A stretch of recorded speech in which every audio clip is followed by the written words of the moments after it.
মানব সভ্যতার ইতিহাস কতটা বিস্ময়কর হতে পারে তা মিশরের ওই পিরামিড দেখলেই বোঝা যায়। 4500 বছর আগের এক স্থাপত্য, যা আজও বিজ্ঞানীদের হতবাক করে রেখেছে।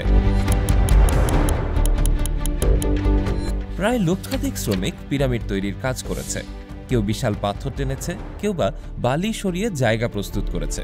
কিছু শ্রমিক বিশাল বিশাল কাঠের রোলারের উপর পাথর ঠেলে নিয়ে গেছে। কিন্তু একটা প্রশ্ন মাথায় থেকেই যায়, এত বিশাল পাথর কিভাবে এত উঁচুতে তোলা হলো? প্রতিটি ব্লকের ওজন যেখানে 2.5 থেকে 15 টন, সেখানে আধুনিক প্রযুক্তি ছাড়া সেগুলোকে পরিবহন করা কিভাবে সম্ভব হলো? পিরামিডের যে স্থাপত্য কৌশল, তাতে অত বছর আগে মানুষের পক্ষে সেই পিরামিড তৈরি প্রযুক্তিগতভাবে আদৌ সম্ভব ছিল কিনা তা নিয়ে বহু প্রশ্ন উঠেছে। অনেকেই মনে করেন পিরামিড ছিল মিশরীয়দের শ্রম ও দক্ষতার ফলাফল। কিন্তু আসলেই কি তাই, নাকি এর ভেতর লুকিয়ে আছে গভীর কোনো রহস্য? তাছাড়া ইন্টারনেটের দুনিয়ায় একটা প্রশ্ন প্রায়শই ভেসে বেড়ায়, পিরামিডগুলো কি আদৌ মানুষের তৈরি নাকি ভিনগ্রহীদের অবদান? এ সমস্ত প্রশ্নের উত্তর জানতে জ্ঞানচিত্রের আজকের ভিডিওটি না টেনে শেষ পর্যন্ত দেখুন। ভিডিও শুরু করার আগে একটাই অনুরোধ, আমাদের চ্যানেলটি সাবস্ক্রাইব করে পাশে থাকা বেল বাটনটি চেপে দিন।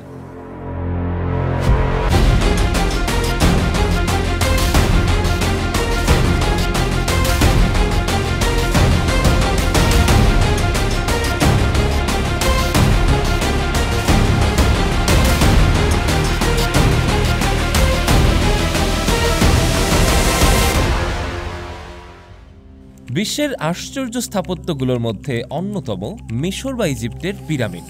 বহু রহস্য এখনও সেগুলোকে ঘিরে রেখেছে। এখনও পিরামিডকে কেন্দ্র করে নানা লোককথা মুখে মুখে ঘোরে। বিজ্ঞানীরা এটাকে নিয়ে একাধিক তথ্য আবিষ্কার করলেও এখনও রহস্যে ঢাকা পড়ে আছে অনেক কিছু। এই পিরামিড ঘিরেই রয়েছে একাধিক কনস্পাইরেসি থিওরি, আর সেই থিওরিগুলো পিরামিডকে জুড়ে দিয়েছে ভিনগ্রহী বা এলিয়েনদের সঙ্গে। এই পিরামিড তৈরিতে প্রায় 23 লাখ চুনাপাথরের ব্লক ব্যবহার করা হয়েছে, যার প্রতিটির ওজন 2.5 টন থেকে 15 টন, অর্থাৎ এটির মোট ওজন প্রায় 60 লক্ষ টন।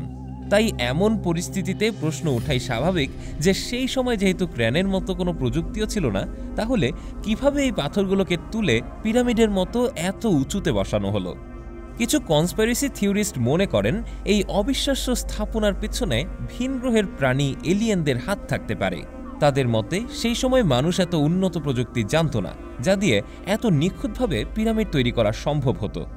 এরপর সামনে আসে নাসার কিছু গবেষণার তথ্য, যেখানে দেখানো হয় প্রাচীন এই ভাস্কর্যে অদ্ভুত চিত্র রয়েছে, যা অনেকটাই আধুনিক মহাকাশযানের মতো।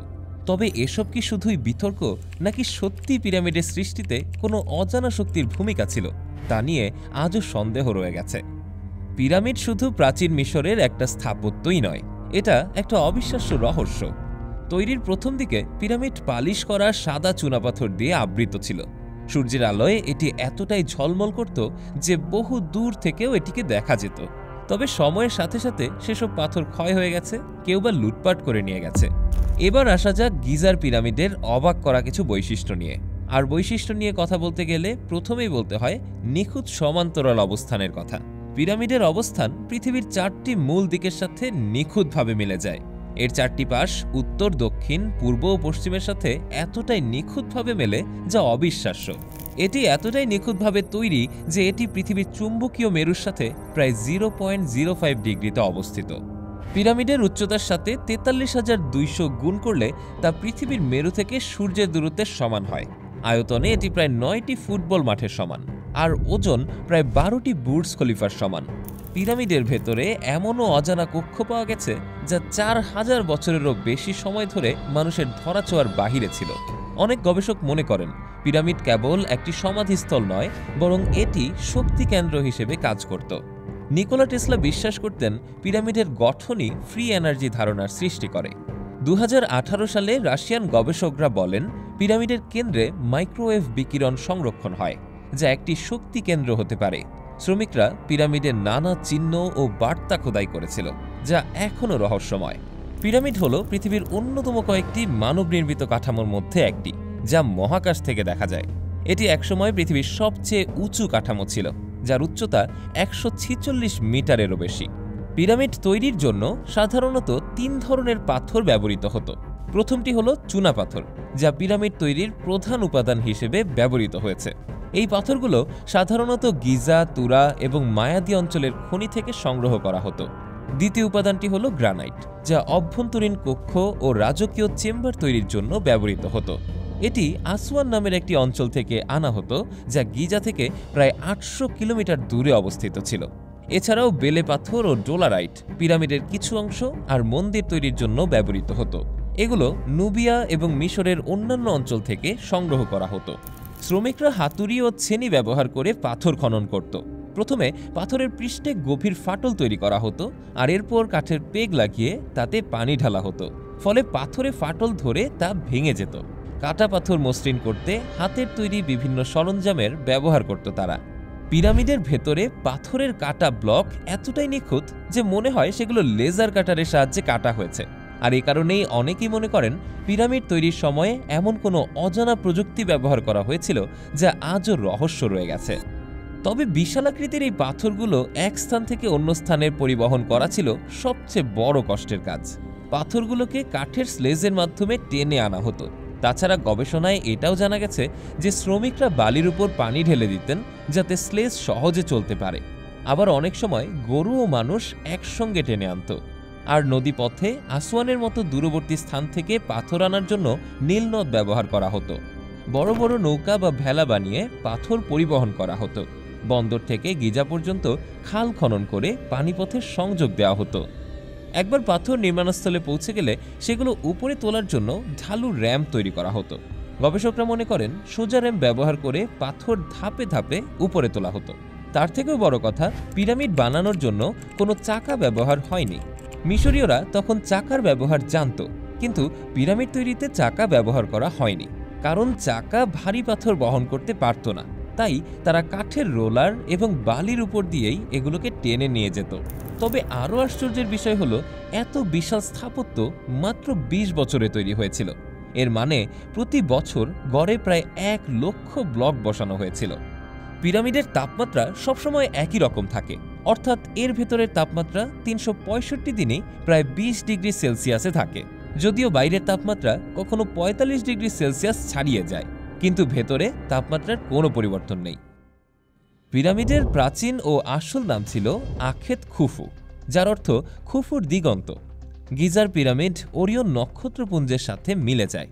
এর 3টি প্রধান কাঠামো অরিয়ন বেল্ট নক্ষত্রপুঞ্জের সাথে একদম সঠিকভাবে সারিবদ্ধ।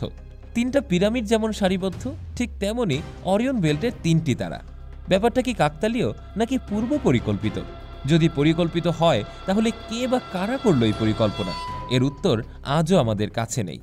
এছাড়াও পিরামিডের ভেতরে এখনও কিছু অজানা কক্ষ আছে। সাম্প্রতিক মৌন স্ক্যানিং টেকনোলজি দেখিয়েছে পিরামিডের ভেতর এমন কিছু গোপন কক্ষ আর সুড়ঙ্গ আছে যা আজও রহস্যময়। পিরামিডের ব্লক এত নিখুঁতভাবে বসানো যে আধুনিক প্রযুক্তি দিয়েও অনুকরণ করা প্রায় অসম্ভব। প্রতিটি ব্লক মাত্র 0.5 মিলিমিটার ফাঁক রেখে বসানো, যা বর্তমান সময়েও করা প্রচণ্ড কঠিন। প্রত্নতাত্ত্বিকরা পিরামিডের গায়ে থাকা অজানা বিভিন্ন লিপি খুঁজে পেয়েছে, যেগুলো বিশ্লেষণ করলে দেখা যায় সেখানে মহাকাশযানের মতো চিত্র দেখা যাচ্ছে। তবে কি এগুলো কোনো গোপন চিহ্ন নাকি অজানা বার্তা? আর কেনই বা এগুলো মহাকাশযানের মতো দেখতে? অন্ধকার এক গোপন কক্ষে প্রত্নতাত্ত্বিকরা একটি অদ্ভুত চিত্র আবিষ্কার করেছে, যেখানে কিছু মানুষ বিশাল আলো বা শক্তির উৎস ধরে আছে। এটা ছিল মূলত পিরামিডের এক গোপন চিত্রলিপি, যেখানে মানুষ তার হাতে কিছু একটা ধরে আছে, যা দেখতে বর্তমান যুগের লাইট অথবা বাল্বের মতো। কিন্তু প্রাচীন মিশরীয়রা কিভাবে বিদ্যুতের ব্যবহার সম্পর্কে জানত? থাক, এসবের কথা না হয় বাদই দিলাম। তবে কয়েক বছর আগে প্রত্নতাত্ত্বিকরা গিজার পিরামিড থেকে কিছু মাটির নমুনা সংগ্রহ করেন। পরীক্ষা করে তারা এমন কিছু উপাদান খুঁজে পায় যা সাধারণ মিশরীয় বালিতে থাকার কথাই নয়। পিরামিড কি শুধুই এক বিস্ময়কর স্থাপত্য, নাকি এটি একটি শক্তির কেন্দ্র? প্রাচীন মিশরীয়রাই কি এর একমাত্র নির্মাতা, নাকি এর পেছনে লুকিয়ে আছে এক অজানা ইতিহাস? এটা কি শুধুই মানুষের তৈরি স্থাপত্য, নাকি এর পেছনে আছে এক অজানা কোনো রহস্য? যদি সত্যি ভিন গ্রহের প্রাণীরা এই পৃথিবীতে এসে থাকে, তাহলে কি তারা আবারও আসবে? প্রশ্ন তো করাই যায়। সত্যি কি আমরা ইতিহাসের সব উত্তর জানি, নাকি এখনো কিছু রহস্য আমাদের অজানা রয়ে গেছে?